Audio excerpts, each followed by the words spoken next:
एक तो उत्तराखंड आंदोलन के बारे में बताइए, जो उत्तरांचल बना था जब। आंदोलन में लाल किले में मैं खुद था। अच्छा। उस टाइम सबसे ज़्यादा अन्याय लाल किले में ने हम लोगों पे किया था। हम तो दिल्ली में सर्विस करते थे। उस टाइम सारे उत्तराखंडी लोगों को घरों से पकड़ पकड़ के ले गए, फिर बहुत कुटाई की। अच्छा जी। कांग्रेस वालों ने बहुत कुटाई की उस टाइम उत्तराखंड वालों ने। जहाँ भी गढ़वाली थे, जहाँ भी देखा उसको पहाड़ी है उत्तराखंडी पकड़ पकड़ के ले जाया करते थे उस टाइम, बिना कारण के। बिना कारण के। अच्छा। पर इतना अत्याचार करने की क्या जरूरत थी? गोलियां चली थी। गोलियां चली थी, बलात्कार हुए थे। इससे तो बलात्कार कौन, पुलिस वाले कर रहे थे? पुलिस वाले भी कर रहे थे, समाजवादियों ने, कांग्रेसियों ने ये उस टाइम ये अच्छा, इनके कार्यकर्ता भी आए थे? इनके कार्यकर्ता भी आए थे।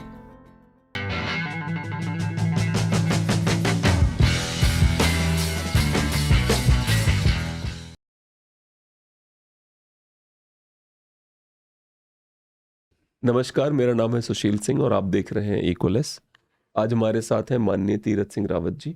ये उत्तराखंड के गांव के प्रधान भी हैं, उसके अलावा ये राजनीति से जुड़े हुए हैं। बहुत एक शानदार जीवन जिया इन्होंने, जैसा कि हमने पहले आपसे प्रॉमिस किया था कि हमारे शो पे हम उन्हीं लोगों को लेके आएंगे जो समाज से जुड़े हुए हैं। हम सेलिब्रिटीज को थोड़ा दूर रखेंगे। तो इन्होंने एक शानदार जीवन जिया है और अभी अपने गांव की भलाई में इन्होंने, जैसा कि इनका ये कहना, अपने गांव की ग्राम सभा को इन्होंने इस स्तर पे पहुंचा दिया है कि जहां पे बेसिक्स की कोई जरूरत नहीं है गांव वालों को। अलग अलग विचार इनके लगातार अलग अलग मुद्दों पे अलग अलग विचार हैं।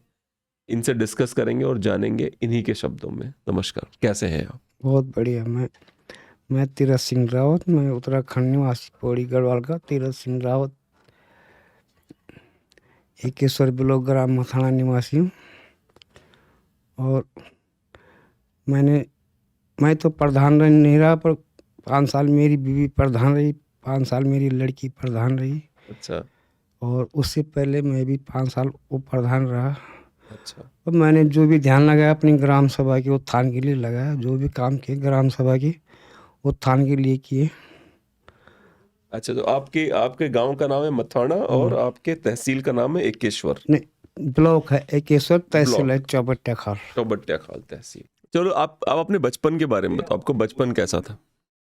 मेरा बचपन जो है ना, हम्म। बहुत क्रूर भी अच्छा भी गया, दोनों चीजों में बचपन एक जैसा है। क्रूर कैसा था वो क्रूर बताइए। ऐसा था कि शुरू से स्कूल की तरफ ध्यान नहीं था। अच्छा। हर उल्टे सीधे कामों में वो था, ध्यान था ज्यादा कर। पापा ने बहुत पढ़ाने की कोशिश की, पर आपके पिताजी तो आर्मी में थे ना? पापा मेरे आर्मी में थे पहले। हम्म। रिटायर होने के बाद फिर बीएसएफ में गए हैं। अच्छा। बीएसएफ से रिटायर हुए। फिर बहुत कोशिश की पढ़ाने की, पर मैंने पढ़ाई करी नहीं। मैंने डिसाइड कर रखा मैं नहीं पढ़ूंगा। मैं पढ़ूंगा। उसके बाद मैं हाई स्कूल पूरा नहीं कर पाया। अच्छा। उसके बाद फिर मैं ज़्यादा कर, तब उसके बाद नौकरी पे ध्यान चला गया। फिर नौकरी करने लग गया। फिर कभी कई जगह एक्सपोर्टों में किया। फिर चांस आया होटल लाइन का। अच्छा। फिर मामा ने होटल में लगाया। अच्छा। फिर वहाँ बड़े बड़े पतीले धोए मांजे। फिर काम सीखा। फिर काम सीखते सीखते शेफ की पोस्ट तक गए, शेफ दी पार्टी सुपरवाइजर की पोस्ट तक गए। अच्छा, कौन सी पोस्ट पे गए आप? शेफ दी पार्टी सुपरवाइजर, अच्छा। किचन सुपरवाइजर, शेफ अच्छा। दी पार्टी। हाँ। फिर उसके बाद बाहर जाने का चांस मिला। अच्छा। फिर न्यूजीलैंड चले गए। हम्म। वहाँ 3 साल बिताए। वहाँ से आने के बाद फिर इंडिया में 2-3 साल ब्रेकअप रहा। फिर अपना रेस्टोरेंट खोला। अच्छा। तो रेस्टोरेंट भी झगड़ों की वजह से बंद हो गया। अच्छा। रेस्टोरेंट भी मैंने यहीं खोला, गंगा शॉपिंग कम्प्लेक्स में। अच्छा, ये यहाँ पे जो ये जो सेक्टर 37 के पास है। अच्छा, ऐसी लड़ाई झगड़े में वो भी बंद हो गया। हाँ हाँ हाँ हाँ। मैं छोड़ छाड़ के चला गया। उसके बाद मैंने फिर अपनी लाइन पकड़ी 5 स्टार। फिर लास्ट तब मैं सिद्धार्थ होटल में था, तब मैं फिर ऑस्ट्रेलिया निकल गया था। अच्छा, तो ऑस्ट्रेलिया में 2 साल किया। फिर उसके बाद बीमारी बढ़ गई। कौन सी बीमारी हुई थी आप? वही लीवर कैंसर बन गया। अच्छा, लीवर कैंसर। फिर वहाँ जाके डॉक्टरों को फर्स्ट स्टेज में पता लग गया, तो इलाज हो गया। अच्छा, लिवर कैंसर था, लेकिन फर्स्ट स्टेज में पता चल गया, इसलिए इलाज हो गया उसका। इलाज हो गया। फिर कि उसके बाद मैं इंडिया वापस आ गया। जब डॉक्टरों ने कुछ टाइम के लिए रेस्ट करने को बोला, क्योंकि हमारी होटल की लाइन है। होटल लाइन का किचन का बहुत तगड़ा काम होता है, प्रेशर बहुत होता है। बहुत प्रेशर होता है। अब मैंने नौकरी करनी बंद कर दी। उसके बाद मैं जब गर्मियों का टाइम था, घर आया, तो मैंने देखा कि हमारे गांव में पानी की तराई हो रही है। अच्छा, मैं रात भर 3 किलोमीटर दूर से पानी सारता रहा चढ़ाई में।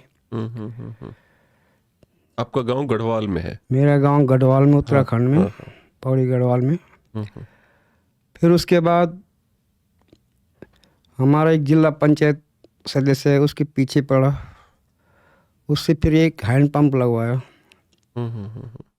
तब उस हैंडपंप से ज़रा राहत मिली गांव को। नहीं तो गांव गर्मियों के टाइम में 2 किलोमीटर 3 किलोमीटर से रात भर पानी सारता रहता था। वो प्रॉब्लम उत्तराखंड में हर जगह है? वो प्रॉब्लम उत्तराखंड में हर जगह है।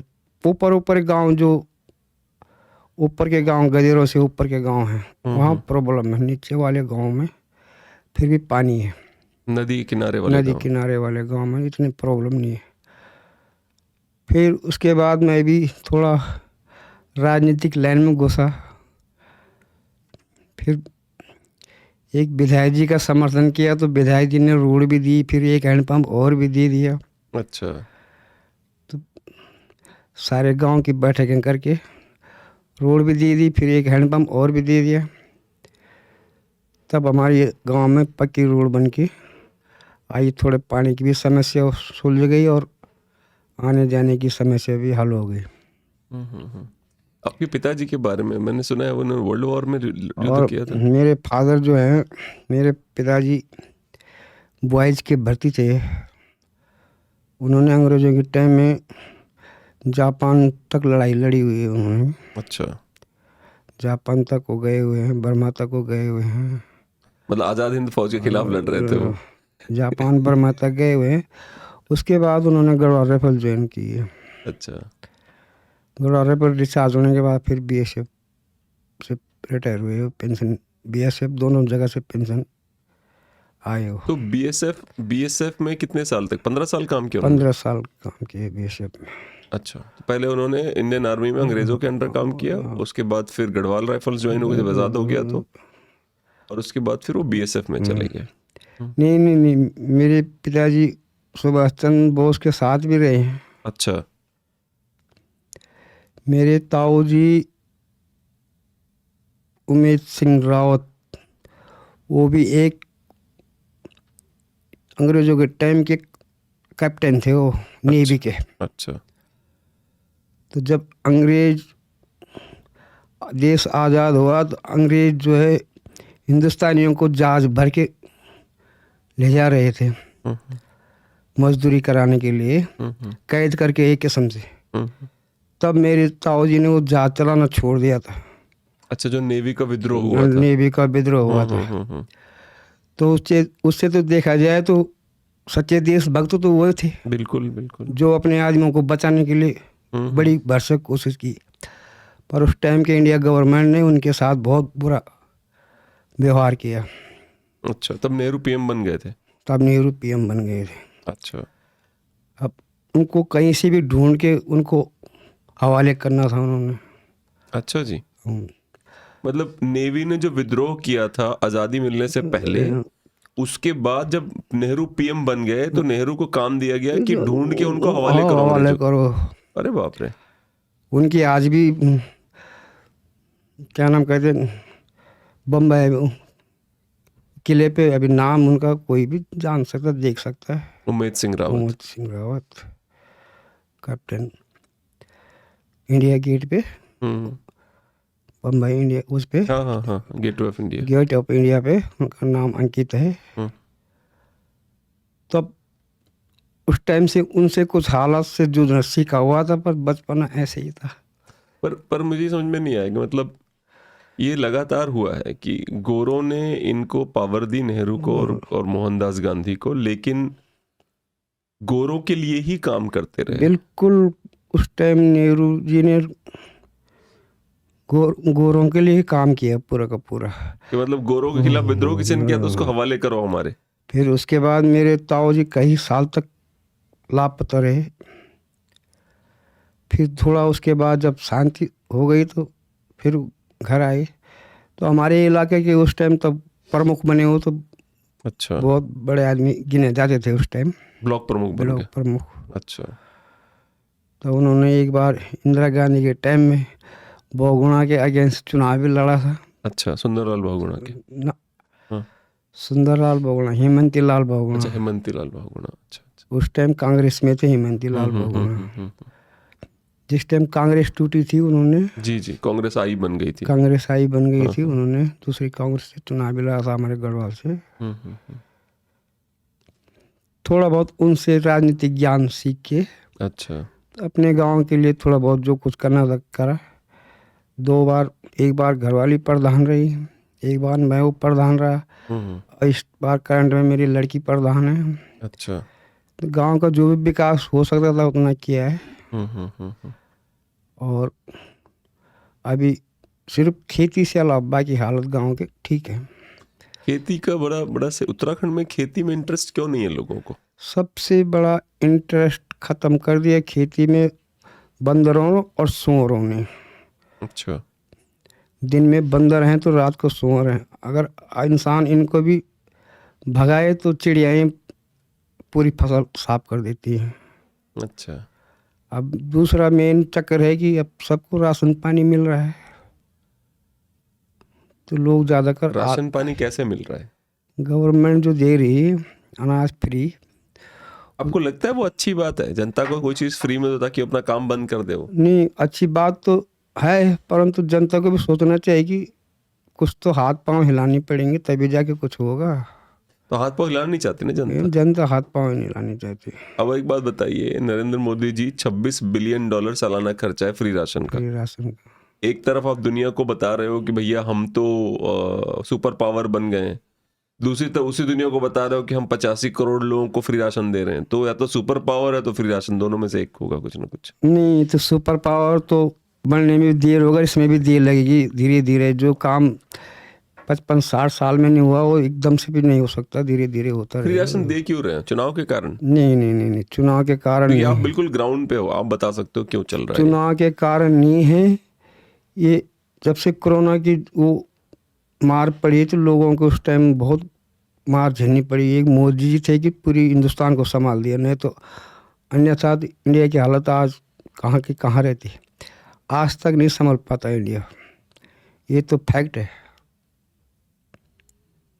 अगर मोदी जी नहीं होते तो किसी की, बाकी तो सारी पार्टी अपने आपस में लड़ती रह जाती और जनता भूखों मर जाती सारी।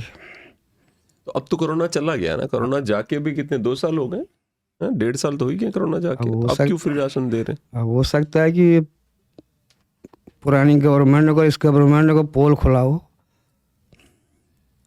क्योंकि पुरानी राशन जो है कि आए जब हम 60-70 साल से देखते रहे तो सारे अनाज गोदामों में सड़ता ही रहता था। बिल्कुल बिल्कुल। हाँ हाँ। आज मोदी जी उसको गरीबों में बांट रहे हैं। हाँ हाँ हाँ हाँ। आज वो अनाज सड़ा हुआ कहीं नहीं दिख रहा है। ये तो सही बात है, ये बिल्कुल लॉजिक बात बोली आपने। ये भी पॉलिसी है, हो सकती है उनकी। क्योंकि अनाज सड़ते हुए तो हमने बहुत देखे, बहुत देखा अनाज बहुत आया, अनाज सड़ रहे हैं, अनाज सड़ रहे हैं। यहाँ तक भी अखबारों में, न्यूज़ में खबरें आती थी कि सरकारें जानबूझ के अनाज सड़ाती हैं, तब फिर सरमाएदारों को शराब बियर बनाने के लिए। अरे हाँ, ये भी है, ये भी खबरें चली थी। वो भी सत्य ही था। तो हो सकता है मोदी जी उसी अनाज को सड़ाने ना होते गरीबों में बांट रहे हों। मोदी जी के फैन है आप? बिल्कुल, मैं फैन तो सबका ही हूँ, पर जो ठीक करेगा उसी का फैन हूँ। अच्छा, आज इतना मैं कह सकता हूँ कि पूरा देश मोदी जी पे एक चीज़ पे विश्वास रखता है कि हिंदुस्तान न गरीबी से मरेगा न लड़ाई से पीछे, लड़ाई में कभी हार सकता है।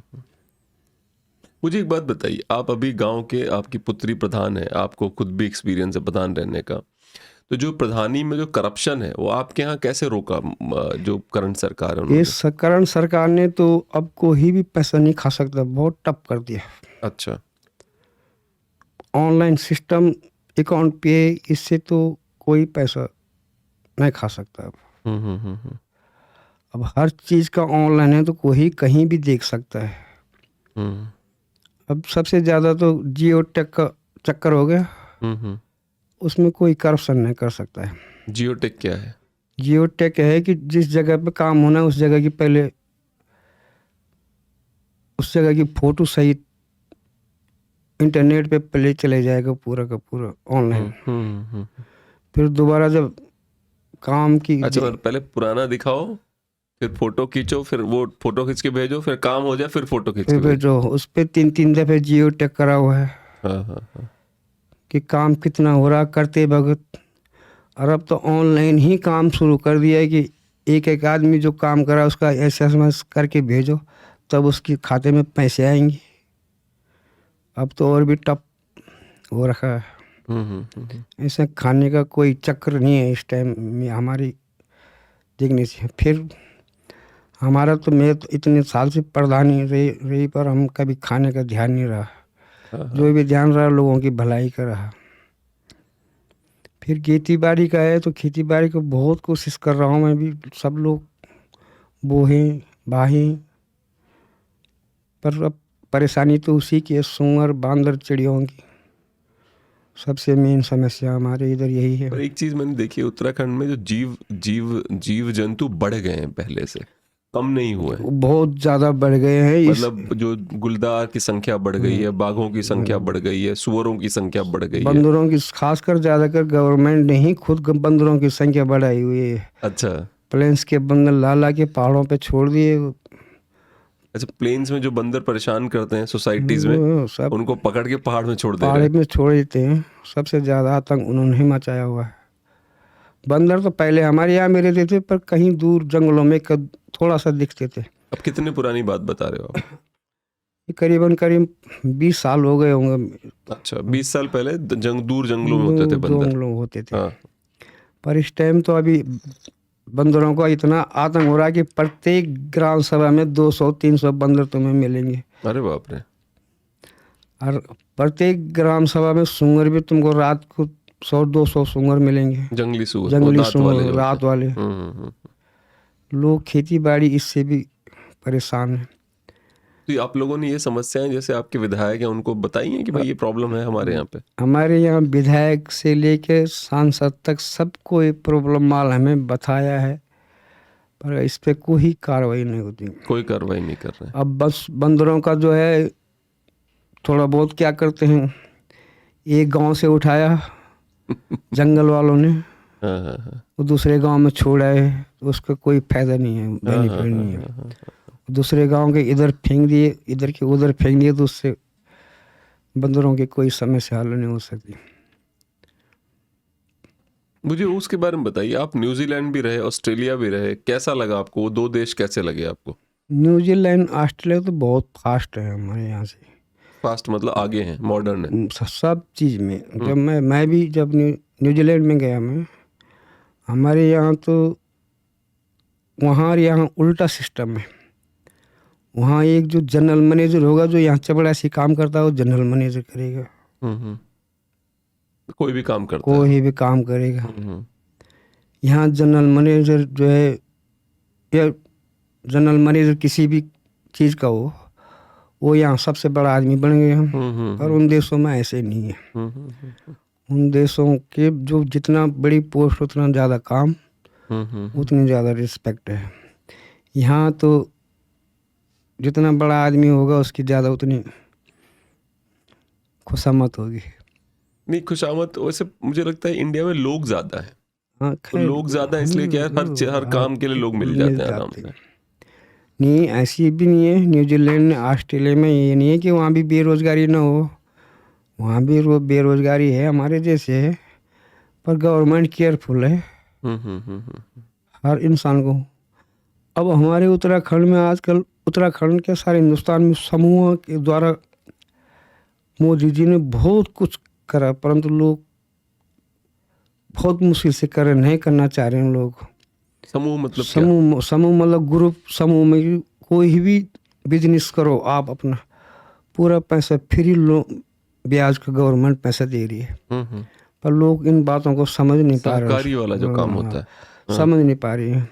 और कितना पैसा दे रही सरकार लोन सहकारी में? बेरोजगारों के लिए भी 1 लाख, 3 लाख, 5 लाख, और जो बड़ा करना चाहे तो उसको बड़ा लोन भी बिना ब्याज का है, पर कोई कर नहीं चाहता, सब नौकरी करना चाह रहे हैं, पर बिजनेस। अरे पहाड़ों में जरा ये भी है कि ट्रांसपोर्ट का चक्कर है, तो लोग इससे भी आने जाने का प्रॉब्लम होता है। नहीं तो ऐसी बात नहीं। गवर्नमेंट, उत्तराखंड सरकार भी, गवर्नमेंट भी कोशिश बहुत कर रही है कि बेरोजगारी हटे, पर तब क्या फायदा जब हमारे यहाँ से पूरा पलायन हो गया। 50% पहाड़ से तो पलायन है। 75 लाख है पॉपुलेशन वहाँ की, उत्तराखंड की। उत्तराखंड 50% पॉपुलेशन। और अभी भी यही हाल है, जैसे सब लोग अभी भी निकल जाते हैं, अभी भी निकल जा रहे हैं। जबकि अब गवर्नमेंट सड़क, पानी, बिजली पे बड़ा जोर है, परंतु अब क्या फ़ायदा, स्कूल, स्वास्थ्य पे जोर है, अब क्या फ़ायदा जब सारे पलायन हो चुका है। अब जो गांव में लोग हैं वो पलायनों की वजह से वो ही परेशान हैं। उन्होंने तो अपनी खेती बाड़ी छोड़ी, अपने पेड़ पौधे भी छोड़ दिए, गांव के बीच जंगल बना के रख दिए उन लोगों ने। खेती करना भी, सब्जी उगाना भी मुश्किल हो रखा है ग्राम सभाओं को। तो ये जो गांव के गांव खाली हो जाते हैं, कि मतलब चले गए, पलायन हो गया, गांव खाली हो गया, खंडर हो गया, ऐसे भी तो बहुत सारे गांव हैं। बहुत सारे गांव ऐसे हैं जो खंडर जहाँ 1-2 मवासे रह गए, 1-2 परिवार रह गए, 100 परिवार, 50 परिवार वहाँ से पलायन कर गए। ऐसे बहुत सारे गांव। और लोग कभी वापस नहीं आना चाहते। वो लोग कभी वापस नहीं आना, वापस तो आएंगे। जैसे कोरोना आया तो अच्छा, मर के गांव में वापस आए। जो हालत ग्राम प्रधानों की हुई इस बार कोरोना में, वो हालत शायद प्रधानमंत्री की भी नहीं होगी वो हालत। क्या हुआ बताइए, क्या हुआ इस बार कोरोना में? सारे पलायन करे हुए लोग गांव में वापस आ गए जब बेरोजगारी हो गई। अजीब बेशरम है ना लोग, अजीब बेशरम लोग हैं। ये नहीं कि गांव छोड़ के जा रहे हैं तो फिर अब इसको भी साइन करना चाहिए था लोगों को, पर नहीं करा लोगों ने, सीधा छोड़ के गांव में आए। वापस लौट के गांव ही आए, भाग भाग के सब गांव में। कितने लोग लौटे होंगे आपके गांव में? सब पूरा गांव भर गया था? हाँ, हमारे गांव में कम से कम 95 आदमी तो मैंने क्वारंटीन किया। अच्छा, क्वारंटीन किया। हाँ। और उस टाइम सरकारों ने भी विवाद झगड़ा बहुत बढ़ा दिया ग्राम सभाओं में। अच्छा, क्योंकि जब इतने भीड़ भाड़ गांव में आएगी तो विवाद होंगे ही, थोड़ा बहुत चलते ही रहेंगे। और सबसे विवादित जड़ तो शराब है उत्तराखंड में।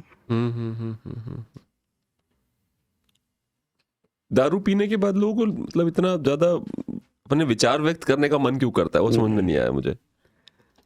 कम पिए तो ठीक है, विचार विमर्श कर सकता, पर जब ज्यादा पिए तो गाली गलौज बोलते आदमी, वो ठीक नहीं। वो ठीक नहीं है। पर जैसे आप ऑस्ट्रेलिया भी रहे, न्यूजीलैंड रहे, तो आपको मालूम है वहाँ की जो दारू बनती है उसमें अल्कोहल कंटेंट ही कम रखते हैं। बिल्कुल। वहाँ तो यहाँ पे ऐसी दारू क्यों बनाते हैं, इतनी अल्कोहल क्यों डालते हैं? इतना अल्कोहल नहीं होना चाहिए। और फिर वहाँ बहुत फर्क है, उनके पैसे के हिसाब से देखो तो वहाँ इतनी सस्ती दारू है कि उसको आम आदमी भी, कोई भी आदमी पी सकता है, पर उन लोगों का तब उस चीज़ पे ध्यान नहीं रहता है। उन लोग ज़्यादातर बियर वाइन इस्तेमाल करते हैं।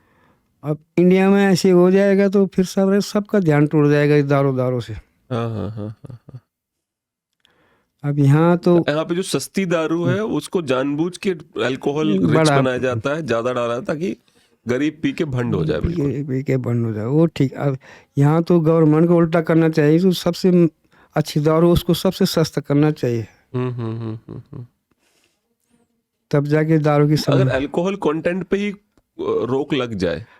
ना, ये तो नहीं, मुमकिन नहीं है अल्कोहल पे, पर कम हो सकता है बस, पर रोक जो तो, कंसंट्रेशन है कि भाई 50 पर 60-56% रखने की जरूरत नहीं है, 20% में भी काम चल जाता है। वो होना चाहिए, वो तो बिल्कुल होना चाहिए। वरना कुछ ऐसे हैं, क्या नाम है, रॉयल स्टैग, सबसे सस्ती शायद रॉयल स्टैग आती है।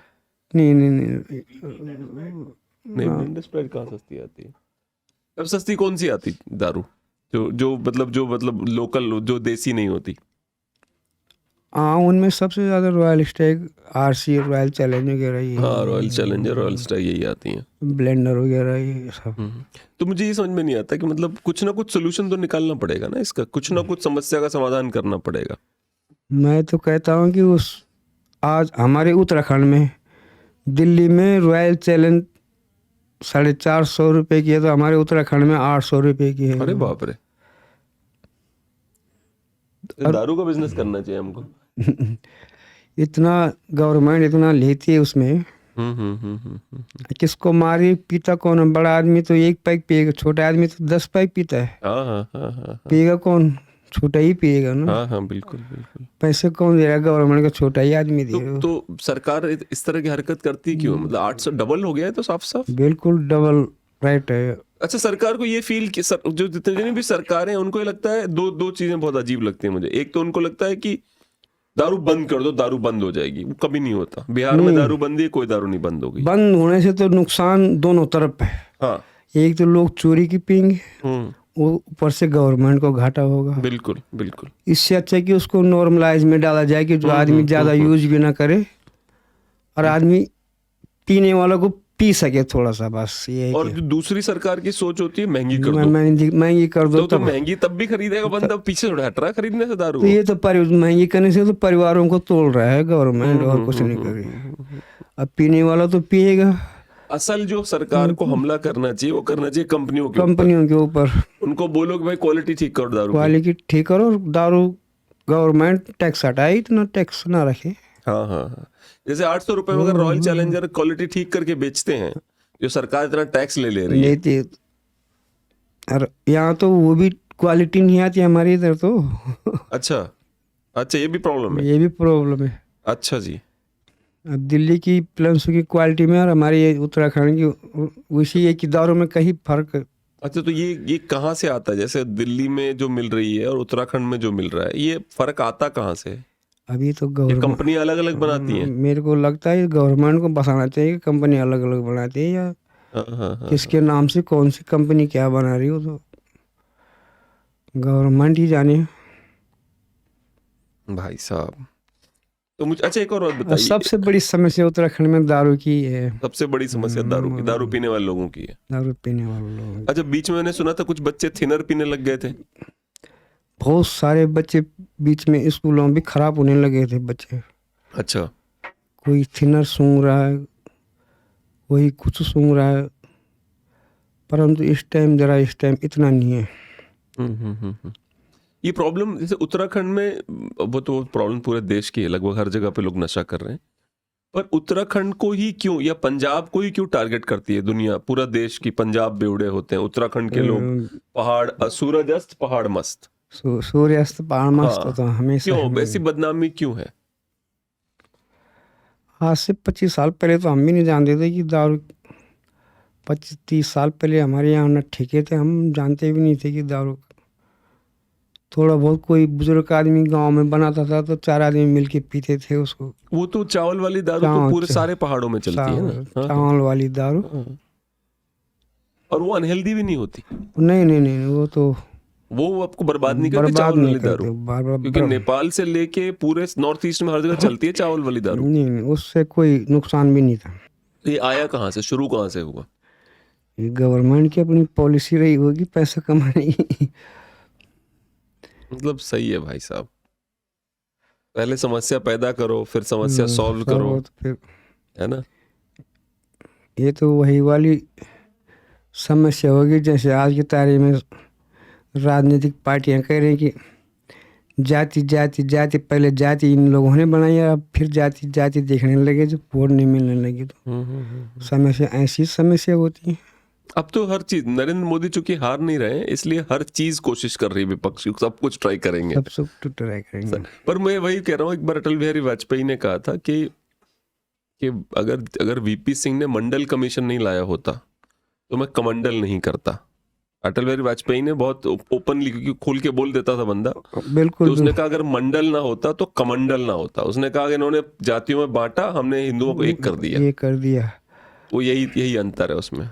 तो आज तो अगर ये चीज़ नहीं होती तो मैं पूरे विश्वास से कह सकता हूँ कि आज हिंदुस्तान बहुत पीछे रहता। तभी लोग सब उसी टाइम से जागरूक हुए सारे, चाहे गरीब हुआ चाहे जाति से हुआ चाहे गरीब से हुआ, सब उसी टाइम से सबको थोड़ा बहुत दुनिया नज़र आने लगी कि हाँ क्या हो रहा है। नहीं तो पहले तो ऐसे करा हुआ था गवर्नमेंट होने की, कोई सुनवाई नहीं, कोई कुछ नहीं, कोई काम हो रहा है नहीं हो रहा है, सिर्फ आरोप इसने इतना खा दिया इतना खा दिया इतना खा दिया। वो चल रहा था, बहुत चल रहा था। एक तो उत्तराखंड आंदोलन के बारे में बताइए, जो उत्तरांचल बना था जब, उस आंदोलन के बारे में बताइए। क्योंकि मैंने सुना है महिलाओं के रेप हुए हैं, गोलियां चली हैं, मर्डर करवाए गए हैं, स्पेशली मुलायम सिंह यादव की तरफ से, वो मतलब स्वर्गीय मुलायम सिंह यादव जी की तरफ से। हाँ, वो तो समाजवादी पार्टी ने तो बहुत ही अन्याय किया था, पर मैं उस आंदोलन में लाल किले में मैं खुद था। अच्छा। उस टाइम सबसे ज़्यादा अन्याय लाल किले में नरसिम्हा राव जी ने हम लोगों पे किया था। अच्छा। हम तो दिल्ली में सर्विस करते थे। उस टाइम सारे उत्तराखंडी लोगों को घरों से पकड़ पकड़ के ले गए, फिर बहुत कुटाई की। अच्छा जी। कांग्रेस वालों ने बहुत कुटाई की उस टाइम उत्तराखंड वालों की। जहाँ भी गढ़वाली थे, जहाँ भी देखा उसको पहाड़ी है उत्तराखंडी पकड़ पकड़ के ले जाया करके थे उस टाइम, बिना कारण के। अच्छा, जबकि आपका आंदोलन में आप हो नहीं हो फर्क नहीं पड़ता, परंतु सब घरों से उठा के ले गए थे उस टाइम। अच्छा, तो आपकी भी पिटाई लगाई थी उन लोगों ने? बिल्कुल, उस टाइम हमारी भी पिटाई लगाई हुई थी। 1993-94 की बात है ये। अच्छा। उस टाइम लाल किला में बहुत बड़ी रैली हुई थी। अच्छा। जिसमें कि करीबन 3 से 5 लाख उत्तराखंडी लोग थे। अच्छा। गवर्नमेंट ने उसको डिक्लेयर किया कि 50,000 आदमी हैं। इतनी झूठ बोल गई उस टाइम गवर्नमेंट।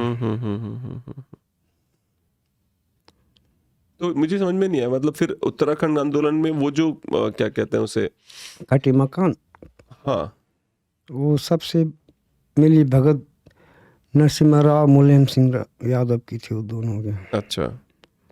लोग समझ नहीं पाए, इतना अंदाज भी नहीं था हमारे लोगों को। नहीं तो इस लेवल पे जाएंगी पार्टी, इस लेवल पर। नहीं तो हमारे पार्टी तो सारे एक्समैन थे। वो तो सबको ठीक ठाक करके जाते फिर।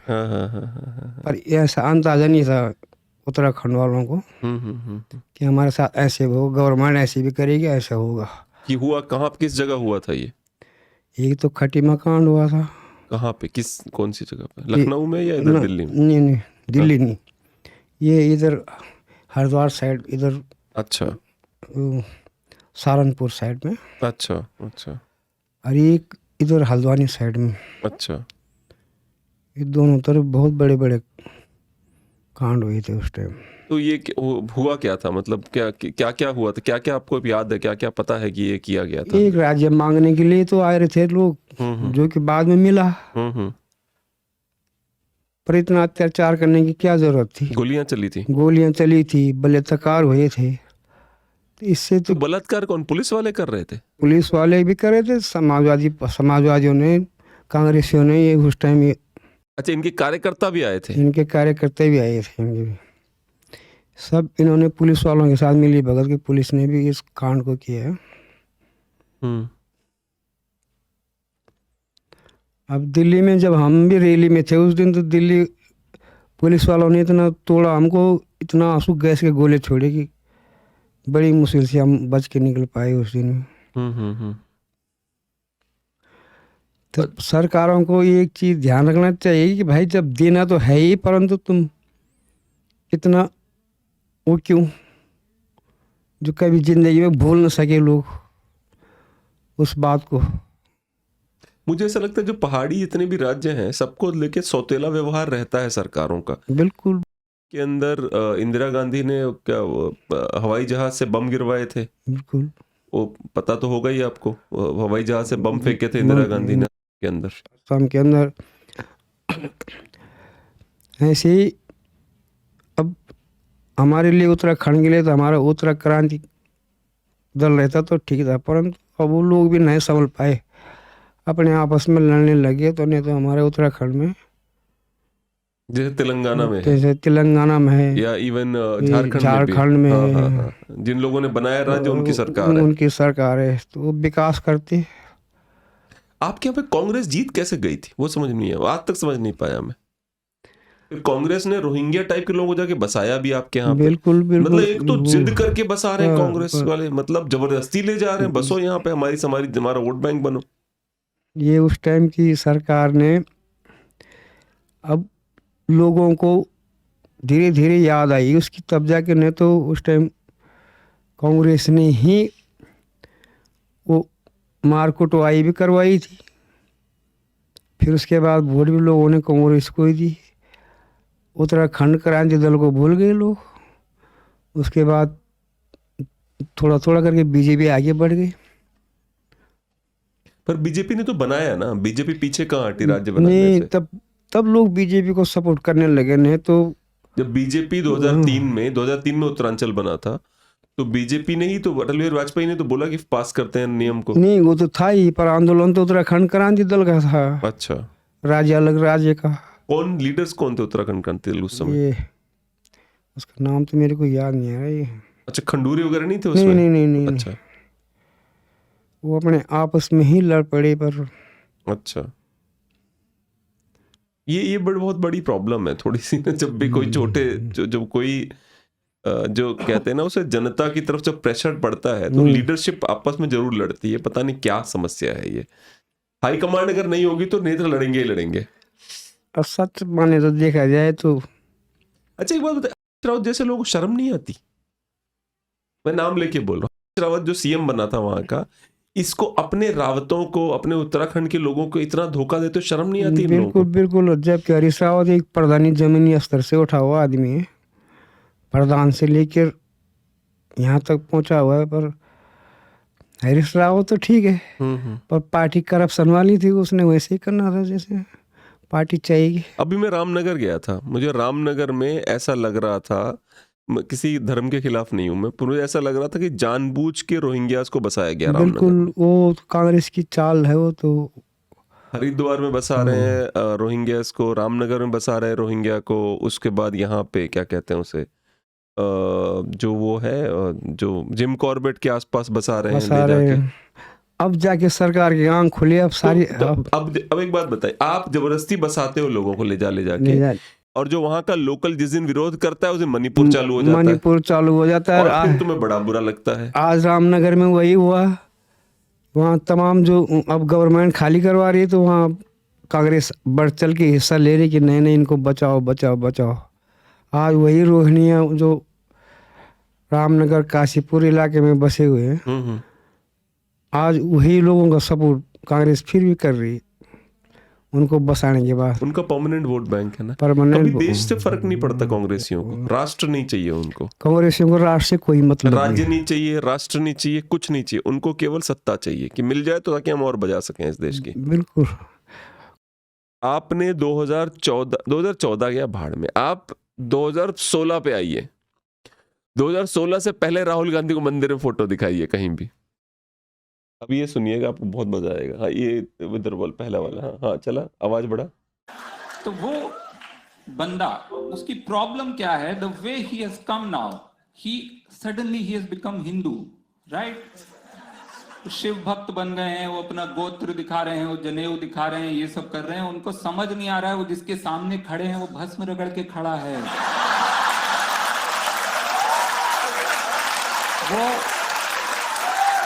उनकी कोर कॉम्पिटेंसी है, उसमें मत घुसो। कुछ नहीं होगा। दिख रहा है किराए की धोती पहन के आए हो, दिख रहा है। शिव मंदिर में घुस रहे हो, शिव जी तुमको देख के बोल रहे हैं ब्रो तू चीटिंग मत कर। मैं देख रहा हूं मंत्रोच्चार चल रहा है, तू अंदर ही अंदर बोहेमियन रैप्सोडी गा रहा है। ये कॉमेडियन है ये। इसने राहुल गांधी की उस पर कॉमेडी करी थी कि ये जो है कि कितना झूठा हिंदू है यार। नहीं, राहुल गांधी को तो अब गांव का बच्चा भी सीरियस नहीं लेता। वो तो एक पर मैंने सुना जब से उसने यात्रा करी तो बहुत उसको इमेज बदल गई है। बड़े लोग मतलब राहुल गांधी, एक तो होता है ना एक रॉकेट होता है जो सारा लॉन्च होता है, रीलॉन्च होता है, रीलॉन्च नहीं, आम नागरिक की इमेज नहीं बदली, सिर्फ कांग्रेस के कार्यकर्ताओं की इमेज बदली होगी तो ये वही जाने। बाकी तो पूरा हिंदुस्तान का गांव बच्चा सब जानता है। खासकर लोग तो आज भी मोदी जी को तो नहीं छोड़ेंगे। कोरोना काल में सब पूरा हिंदुस्तान जानता है कि पूरे विश्व की हालत खराब हो गई थी। एक हिंदुस्तान में ऐसा था कि जो भूखे मन से रह गया था। एक बात मुझे बताइए कि जितने भी कांग्रेस की टॉप लीडरशिप है राज्यों में जहां वो चुनाव जीतती है, जैसे सिद्धारमैया है, शिव कुमार है, ठीक है, या फिर इधर कमलनाथ है, ये सब के सब हिंदू विरोधी बयान एक बार नहीं देते। सब कोई नहीं देता, कोई नहीं देता। ये सिर्फ राहुल गांधी और सोनिया गांधी से हिंदू विरोधी बयान दिलवाएंगे, ये जानबूझ के। हाँ, इनमें से देख सिद्धारमैया ने कुछ नहीं बोला, शिव कुमार कुछ नहीं बोलता, कमलनाथ कुछ नहीं बोलता। वो उसको लगा आचार्य प्रमोद कृष्णन का लगा ना, जो उसने बोला है कि ये राम के विरोधी हो गए हैं, आचार्य प्रमोद कृष्णन। आपने सुना प्रमोद कृष्णन? हाँ, बिल्कुल। अच्छा, सुना ना Pramod Krishnan, that Congress is anti Ram. Narendra Modi से विपक्ष इतनी नफरत करता है, ये कांग्रेसी लीडर है। नफरत करते करते वो ये भूल गया है कि वो भारत से नफरत ये हकीकत बोल रहे हो, सही कह रहे हैं। कांग्रेस की असली हकीकत यही है।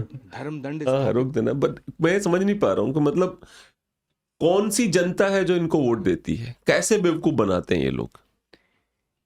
ये लोग असल में पहले इन्होंने छोटे लोगों को टुकड़े में पाला था, थोड़ा आरक्षण करके लोगों को और गरीब बना के।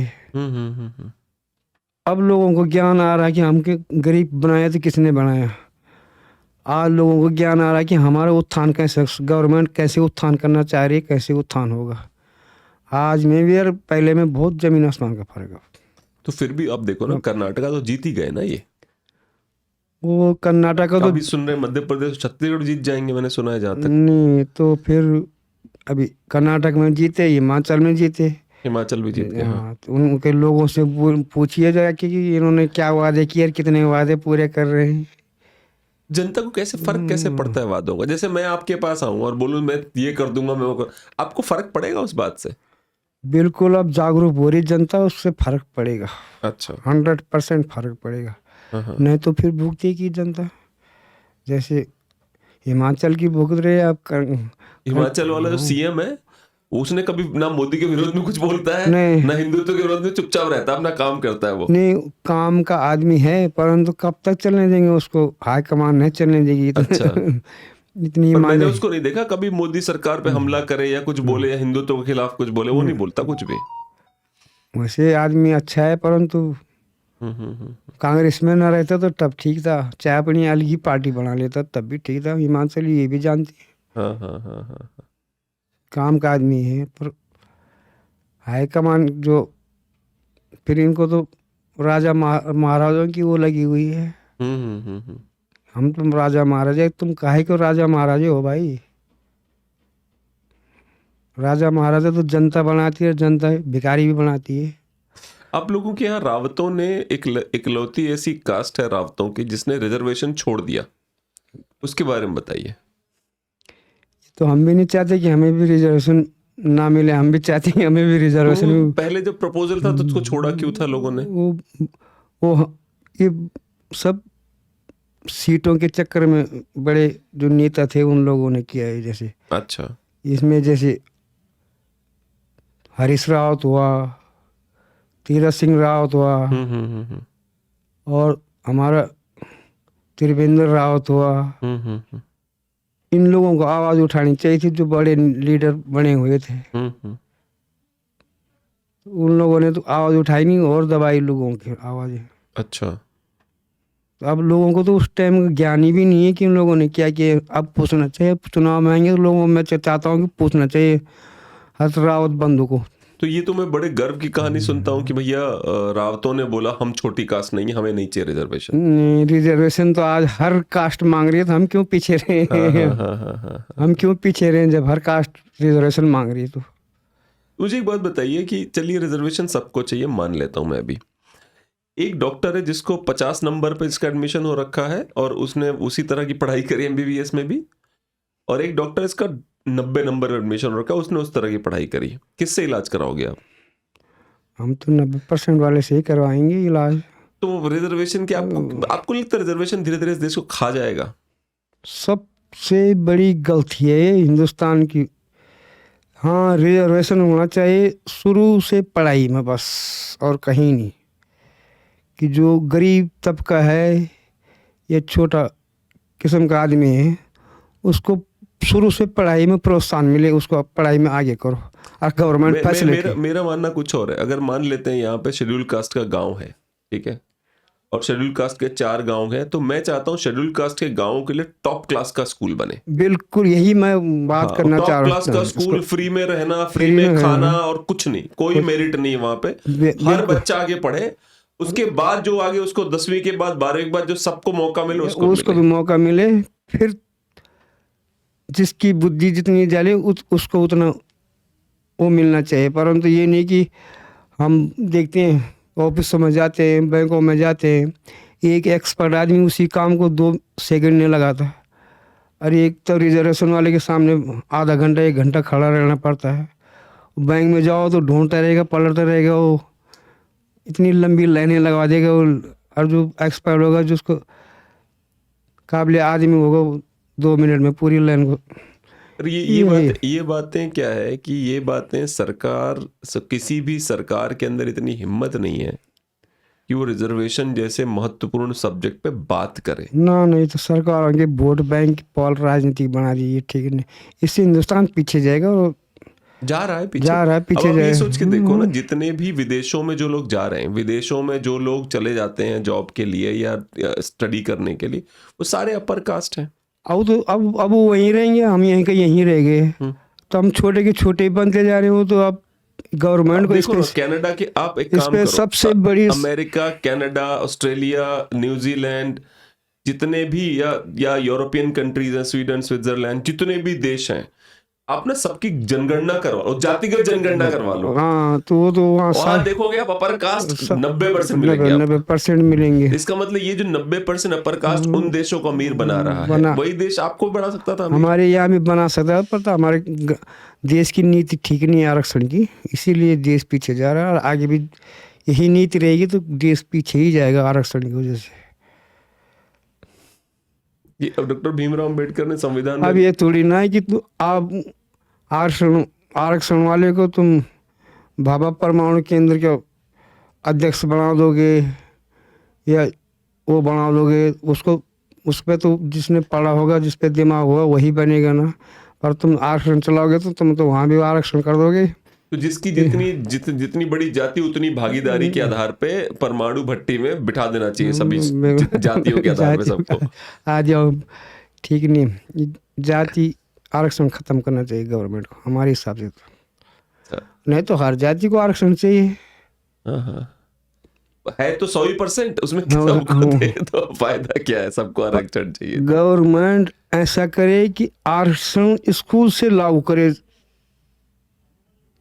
बच्चे की फर्स्ट क्लास है उसको पूरी सहूलियत दे। पूरा लाख टीचर्स चाहिए इस समय, लाख उसको पूरी सरकारी स्कूलों में, उसको पूरा खर्च गवर्नमेंट उठाई, अच्छी स्कूल बनाए, अच्छे टीचर्स दिए, वहाँ से उसको 10वीं तक आरक्षण करो, तब आगे पढ़ने लिखने में नौकरी में कोई आरक्षण नहीं होना चाहिए। जो जिसका अच्छा, दिमाग मैं एक और सोल्यूशन देता हूँ। 2 चीजें हैं, जिसको जो चीज चाहिए उसको वो मिलना चाहिए। जैसे आप बोलते हो मेरे को आरक्षण चाहिए, तो मैं आरक्षण देने को तैयार हूं, लेकिन आपके एरिया में जो इंजीनियर डॉक्टर होगा आरक्षण वाला ही होगा। वो आरक्षण वाला वो अपर कास्ट से नहीं आएगा, वो आरक्षण वाला आएगा आरक्षण आपके वाला वहाँ वो बहुत वो तो पे। ठीक। जैसे मान लेते कुछ मुसलमान बोलते मेरे को शरिया चाहिए, शरिया चाहिए, तो शरिया चाहिए पर चोरी करने में हाथ काट देंगे भाई। बिल्कुल वही ये नहीं बोलते, कहते शरिया चाहिए शादी करने के लिए, पर चोरी करने में हाथ नहीं कटवाएंगे हम, हाथ नहीं कटवाएंगे, है ना। मर्डर करने में गर्दन नहीं कटवाएंगे हम, पर हमको एक अजीब सा दोगलापन है हर चीज के अंदर। ये तो पूरी राजनीतिक पार्टियों को मिलके जरा ये आरक्षण के बारे में सोचना चाहिए कि हम वोट सोचेगा कौन? क्योंकि आप सोचोगे ना तो ये, जैसे आपने मेरे से गलती से बोल दिया कि हम चाहते हैं आरक्षण खत्म करें, और मैं समाजवादी पार्टी हूं, मैं क्या करूंगा, मैं ये बात को लीक कर दूंगा कि मेरे पास आया था, कह रहा था आरक्षण खत्म करेगा, देखो तुम्हारा हक मार रहा है। हक किसका मरता है? जैसे ये भाई साहब हैं, अगर ये शेड्यूल कास्ट के हैं, इनके पिताजी शहर में रहे, इनके पिताजी ने बहुत अच्छी नौकरी करी, पढ़ाया, अपने बच्चों को पढ़ाया लिखाया, और इन्होंने बहुत अच्छी नौकरी ये भी कर रहे हैं, अब ये भी आरक्षण लेंगे। बिल्कुल, तो ये आरक्षण लेके मेरा हक नहीं मान रहे, मैं अपर कास्ट से हूं, मेरा नहीं हक नहीं मान, ये गांव में बैठे किसी लोअर कास्ट का हक मार रहे हैं। लोअर कास्ट का हक मार रहे हैं। ये भी बात सही है कि वो एक पढ़ा लिखा आदमी जो लोअर क्लास का, उसका आरक्षण मारा जा रहा है। बिल्कुल बिल्कुल, आरक्षण तो हमारा थोड़े मर रहा है भाई। आरक्षण तो तुम अगर अपने बेटे को पढ़ाने लिखाने के बाद भी, कई लोग कहते हैं कि उसमें फिर अब जब आप ऐसी बातें करोगे तो कुछ लोग आ जाते हैं कहने के लिए कि इकोनॉमिक ग्रोथ तो हो गई है, उनकी सामाजिक ग्रोथ नहीं हुई। अरे भाई, अगर मैं मान लेते सबसे छोटी नौकरी रेलवे में टीटी है बंदा, तो जिस मोहल्ले में वो रहता है टीटी वाले, उस मोहल्ले में तो बराबरी पे ही है सबके, वो सबके बराबर। और डिस्क्रिमिनेशन की आप बात, मेरी 6 उंगली मुझे डिस्क्रिमिनेट करते हैं लोग, मुझे ऐसे देखते हैं कि 6 उंगली वाला आ गया। डिस्क्रिमिनेशन की बात का तो कोई अंत नहीं है, मेरी नाक को लेकर डिस्क्रिमिनेट करेंगे लोग। लोगों का क्या, आपके स्किन कलर को लेकर डिस्क्रिमिनेट करें, काला है, कुछ भी बोलते हैं, लोगों का क्या। अब बोलो नहीं, उनकी सामाजिक स्थिति ठीक करनी, ऐसे थोड़े होता है यार। सामाजिक स्थिति तभी सुधरेगी जब गवर्नमेंट छोटे तबके से पढ़ाना लिखाना मेन चीज़ है और सहूलियत दे। जिनके पास खेती बाड़ी नहीं है तो बड़ों से खेती बाड़ी लेके छोटों को दी, तब तो लोग कुछ आगे बढ़ेंगे। मैं चाहता हूं, मेरा व्यक्तिगत मानना है वो ये है कि ऐसे समाज की संरचना हो जिसमें सबको बराबरी का मौका मिले, जिसको मिल गया वो आगे बढ़ जाएगा, इसको नहीं मिला वो पीछे रहेगा, साफ बात है। पीछे ये तो तभी होगा जब गवर्नमेंट पहले नीचे से शिक्षित करेगी, तभी जाकर काम हो सकता है, नहीं तो अभी एक बात बताइए, जैसे एक सरकारी स्कूल में एक आरक्षित लड़का पढ़ रहा है, उसमें एक नॉन आरक्षित लड़का पढ़ रहा है। अब नॉन आरक्षित ने बहुत मेहनत करी और वो आगे बढ़ गया जिंदगी में, तो क्या उसकी कास्ट को ब्लेम करोगे आप? नहीं, वो तो फिर शिक्षा का मापदंड गलत हो गया। वो तो उसको तो फिर शिक्षक पे उस पे वो होना चाहिए कि ये बच्चे कैसे पीछे रह गए भाई। ये बच्चे आपने पढ़ाई नहीं करी, आप खुद अभी थोड़ी देर पहले बोले मेरा मन नहीं करता था पढ़ने का, अब आप आरक्षण में ही रहते। नहीं तो हम जैसे आप जिसका मन पढ़ाई में नहीं है वो आदमी कभी आरक्षण का मांग भी तो नहीं करता है। वो आदमी नहीं करते हैं, क्या बात कर रहे हो आप? अब सबसे ज्यादा मांग कौन करता है? सबसे नीचे जो रहता है मांग वही करते हैं। वो तो राजनीतिक पार्टियों की जिद की वजह से, पॉलिटिक्स वालों की जिद की वजह से होती है वो सारी मांगे, नहीं तो ऐसे कोई आदमी मांग नहीं करेगा। अब आरक्षण देखो, पहले जिनको एक्चुअली में आरक्षण मिलना भी चाहिए था उनको आरक्षण अभी भी नहीं मिल रहा है। नहीं मिल रहा है आरक्षण तो उनको मिल रहा है जो पॉलिटिक्स के प्लेन से, जो ठीक ठाक, जिनका परिवार ठीक ठाक है, जिनको पता है आरक्षण क्या है। कुछ लोगों को पता ही नहीं आरक्षण क्या है। अभी उनको तो पता ही नहीं कि जो देहातों से, ग्राम सभाओं से जो आरक्षण के असली हकदार है वो पढ़े लिखे होते हुए भी उनको पता नहीं है। ये आरक्षण तो जो लोग शहरी इलाकों में पढ़ लिख के जा रहे हैं वो आरक्षण की अपनी वो ले रहे हैं। अब थोड़ा बहुत जो ग्राम सभाओं से कोई कहीं सिफारिश कुछ से भी गया भी है तो बेचारा उस काम को कर नहीं पाता, पब्लिक उससे भी परेशान है कि भाई वो सीट पे तो चला गया पर वो सीट का काबिल तो है ही नहीं। आप चूंकि आपने बताया था प्रधानी का बहुत अच्छा एक्सपीरियंस है आपको ओवरऑल, तो अभी जो प्रधान जो बनते हैं, आपको क्या लगता है? एक तो आपने कहा कि भ्रष्टाचार खत्म हो गया प्रधानी में, ऑलमोस्ट खत्म हो गया, पूरी तरह से कभी नहीं खत्म हो सकता। नहीं नहीं नहीं, पूरी तरह से तो कभी हो भी नहीं सकता। हाँ हाँ हाँ। कर्मचारी लोग कभी भ्रष्टाचार खत्म नहीं होने देंगे हिंदुस्तान का। ब्यूरोक्रेसी। ब्यूरोक्रेसी। अच्छा, तो ज्यादा परेशान कौन करता है प्रधानों को? यही ब्यूरोक्रेसी। ब्यूरोक्रेसी सबसे ज़्यादा परेशान वही करती है। वो कभी भ्रष्टाचार खत्म होने नहीं देंगे। वो हमेशा कुछ ना कुछ मांगते रहते हैं। वो तो कुछ न कुछ, वो तो कभी खत्म होना मुश्किल है, चाहे वो गवर्नमेंट कुछ भी कर ले। हाँ, पर इसका है कि 80% तक 90% तक गवर्नमेंट ने उस पर। राजीव गांधी ने एक बात बहुत फेमसली कहा था कि 1 रुपया भेजता हूँ तो 10 पैसा पहुंचता है ना, अभी गवर्नमेंट ने उस पर 80-90% तक काबू तो कर दिया। अच्छा, और 10-15% तो अभी भी है ऐसे। 1 रुपया भेज रहे मोदी तो 85 पैसा पहुंच जा रहा है। पहुंच जा रहा है, इतना है अभी। हाँ। और ये जो गांव में बाथरूम बनवाने के लिए सरकार ने पैसे दिए थे गांव में, तो उस पे कैसे काम हुआ? वो तो सबसे बहुत बढ़िया काम हुआ। अच्छा। पूरी जगह की गंदगी साफ हो गई। कैसे कि अब लोगों को बाहर नहीं जाना पड़ता है। मैं खुद एक प्रधान रहा, मैंने अपने गांव में जो गवर्नमेंट ने तो ठीक है 12,000 रुपये दे दी, 12,000 में तो टॉयलेट तो बनता नहीं है, परंतु जो लोग नहीं बना पाए उनके मैंने खुद टॉयलेट बनाए। अच्छा। बाकी जो बनाने लायक थे उनको पैसे दिए कि तुम अपने पैसे भी लगाओ, पर जो नए हालत थे फिर मैंने ऐसे बनाए कि उस पैसे में टॉयलेट किसी हालत में बन जाए। अच्छा, ताकि लोग बाहर न जाएं। आज उत्तराखंड में तो पूरी जगह सबसे ओपन डेफिकेशन नहीं होता। कहीं ओपन डेफिकेशन नहीं है, सबसे बेस्ट है वो। अच्छा। नहीं तो उसी मल मूत्र को कौन खाते थे? हम तो नहीं खाते थे, खाते तो प्लेन्स के लोग थे। हाँ। सही। हमने तो हमेशा स्वच्छ पानी पिया है। सही बात है। उस चीज। अच्छा, एक बात बताइए कि जो ये ओपन डेफिकेशन को खत्म करने के लिए प्रधानमंत्री ने जो पुश किया था 2014, 15, 16 में, उसका कितना लाभ हो? क्योंकि मुझे लगता है कि ओपन डेफिकेशन या बाथरूम बनाने के लिए पैसा तो मनमोहन सिंह भी देते थे। अच्छा, 4,000 या 8,000 देते थे तब उस टाइम उनकी पे। अलग होती, वो सिफारिशी थी। अच्छा। 3,000 4,000 उसमें कुछ नहीं हो सकता था। सिफारिश सिफारिश करने थे, मिलते वो थे। ऐसे ही दिया जाता था ना। उन लोगों ने आज दिन तक कभी, वो तो मेरे ख्याल से इंदिरा गांधी के टाइम से लेकर मनमोहन सिंह के टाइम से तक था वो। अच्छा। 2,000-3,000 रुपये पकड़ा दी टॉयलेटों के नाम पे, अच्छा। लोगों ने वैसे ही ले ली। हाँ। उसमें तो एक 4 पत्थर भी नहीं निकलवा जाते। तो नरेंद्र मोदी ने इतना किया है कि उसने रिस्पॉन्सिबिलिटी बढ़ा दी जनता की कि भैया मैं 12,000 दे रहा हूँ और बाथरूम बनवाना पड़ेगा। बनवाना पड़ेगा। और ये सबसे बढ़िया चीज़ है कि उन्होंने प्रधानों को इसमें आगे किया। और हर ग्राम सभा के प्रधान ने जो है उस काम को सक्सेसफुली करा हुआ है। अच्छा, तो आपके यहाँ पे अगर कोई ऐसा मोहल्ला है जहाँ पे लोअर कास्ट के लोग रहते हैं, वहां पे भी कहीं बाथरूम ओपन डेफिकेशन वहां नहीं होता? बिल्कुल नहीं। हम जैसे उन लोगों के लिए तो सबसे पहले सहूलियत दी गई है। अच्छा। उन लोगों के लिए बाथरूम, टॉयलेट बाथरूम की सबसे पहले सहूलियत उन लोगों को दी गई। अच्छा, मुझे एक बात बताइए, जैसे इस देश के नागरिक तो हम सब है ना?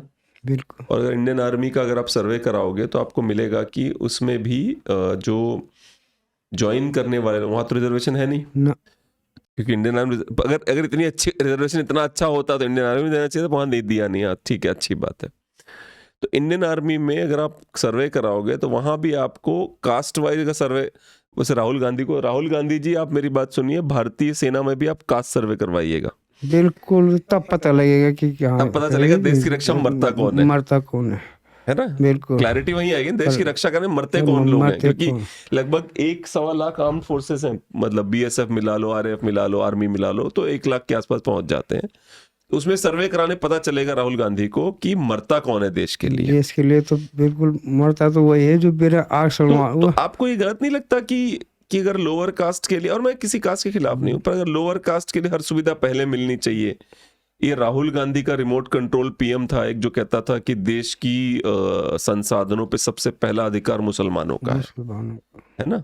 तो जो इस तरह की बातें करते हैं, तो अपर कास्ट के लोग या ओबीसी में अपर कास्ट के जो लोग हैं, वो कितने दिन तक बर्दाश्त करेंगे ऐसी बातों? नहीं, वो तो ठीक नहीं किया उन लोगों ने। पर आज सेना की बात कर लीजिए आप, अगर जिस दिन सेना में ऐसे हो गया उस दिन तो हिंदुस्तान कहीं भी नहीं बचेगा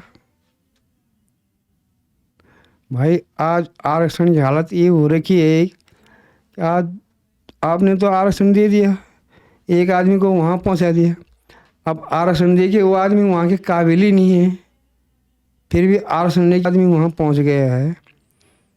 ऐसे अगर फौज में होगा तो फिर तो बेड़ा गर्क होगा हिंदुस्तान का। मैं आपको एक बात बताता हूँ, कई सारी चीजें ऐसी हैं, गूगल पे कितनी चीजें ऐसी हो रखी हैं जो मैंने, मतलब मुझे याद है मैंने पढ़ी हैं, अब के गूगल में वो अवेलेबल नहीं है। यूट्यूब पे कितने सारे, एक प्रोग्राम था उनका फरीद ज़कारिया का, जो मुंबई के दंगों पे उनकी डॉक्यूमेंट्री थी यूट्यूब पे, यूट्यूब ने हटा दी वो, जिसमें फरीद ज़कारिया जो कि खुद मुसलमान है, उसने बताया किस प्रकार से ढूंढ के गैर मुसलमानों को ही मारा गया है। उसमें उसने रिकॉर्डिंग प्ले करी है पाकिस्तान के हैंडलर से, किस तरह से वो बात कर रहे हैं कि अच्छा ये तो मुसलमान है, कहता है इसको छोड़ दे, ये नॉन मुसलमान इसको मार दे। फरीद ज़कारिया जो CNN में बहुत अच्छा शो करता है वो आदमी, उसकी वो डॉक्यूमेंट यूट्यूब से गायब हो गई। गूगल पे मुझे याद है, गूगल पे एक टाइम पे आता था कि Pakistan is like a condom for America which America uses to fuck other nations. बाद में याद है तुझे, उस दिन मैंने कहा था कि मैंने बोल दिया मैंने कि Pakistan is like condom to America. इसने ढूंढते ढूंढते मर गया, इसको मिला ही नहीं। फिर मैंने बोला इम्पॉसिबल है, कैसे नहीं था, मुझे याद है। तो मैंने बुक्स में क्लिक किया, तो लिख के आया कि अमेरिकी पाकिस्तानी जनरल ने पाकिस्तानी उसको जर्नलिस्ट को बोला था, जनरल ने बोला था कि अमेरिकन बंदे ने उनको बोला था कि you are like a condom to us. किताब बुक्स में ढूंढना पड़ा गूगल में जाके। तो मतलब ये आलम है कि सोशल मीडिया भी कंट्रोल होता है ताकि सच सामने ना आ सके।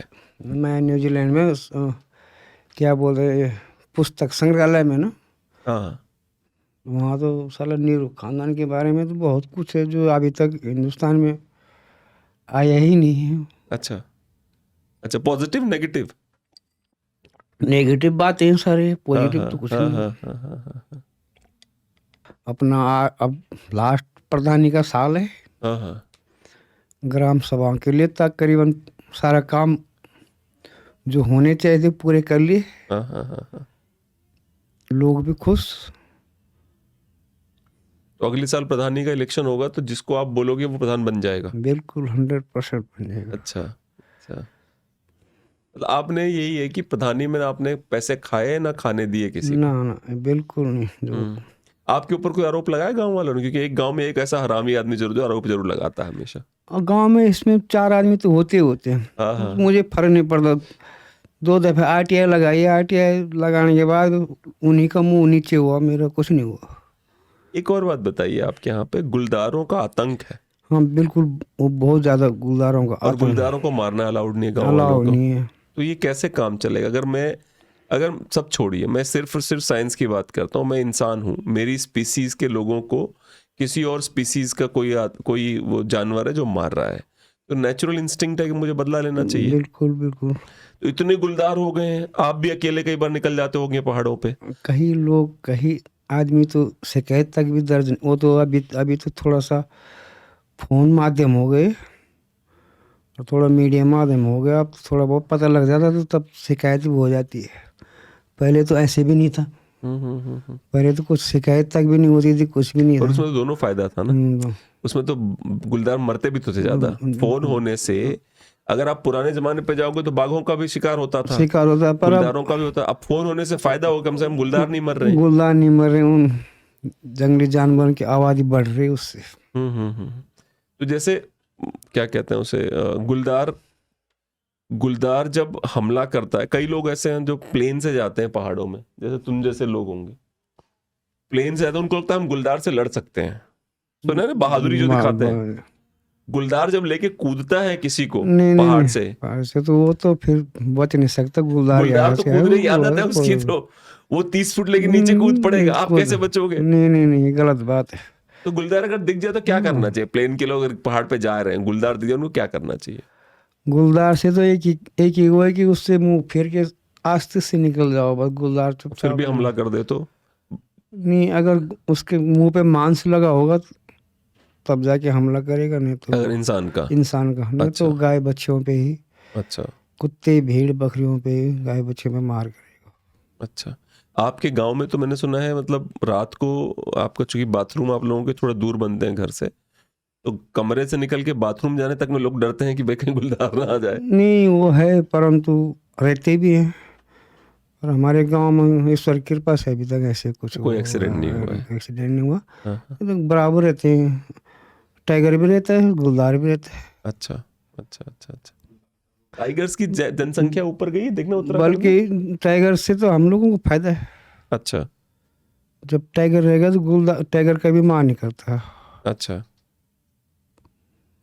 टाइगर के सामने भी आदमी आ जाएगा तो टाइगर का भी मान नहीं करेगा। अच्छा, जब तक कि वो आदमखोर ना बन गया। आदमखोर न बन गए वो। हम्म। और टाइगर के वजह से गुलदार नहीं आ सकता। अच्छा अच्छा, टाइगर होगा तो गुलदार आसपास नहीं आता। गुलदार नहीं आ सकता। अच्छा, तो आपके गांव में टाइगर है?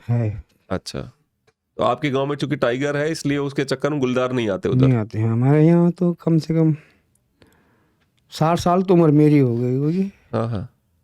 तो उसी भी पहले हमारे जंगल, अपना हमारे ग्राम सभा का पर्सनल जंगल, उसमें तो हम ही सब टाइगर तो देखा है लोगों ने उस हाँ। जंगल में टाइगर? अच्छा, देखा क्या? मैंने खुद कई बार देखा है। अच्छा, आपने भी देखा हुआ है? बहुत भयंकर भयंकर है, पर कभी आज तक 178 2006 में, 227 हो गए 2010 में, 340 2014 में, 442 2018 में, 560 हो गए 2022 में नंबर ऑफ टाइगर्स। आपने वो सुना नहीं सुना, सुंदरबन के टाइगर जिस तरह से मार के खाते हैं लोगों को?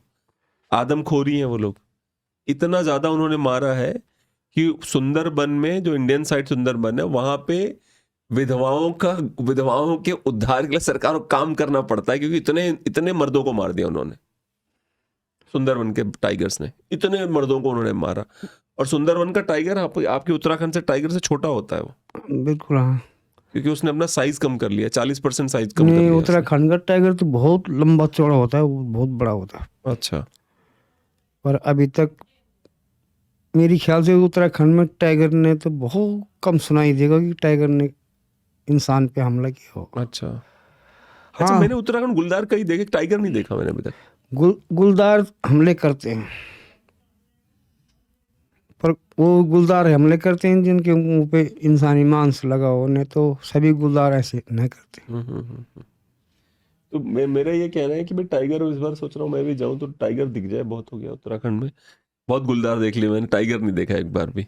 उत्तराखंड में नहीं, टाइगर नहीं देखा, गुलदार बहुत देखे मैंने, बाघ नहीं देखा एक बार भी।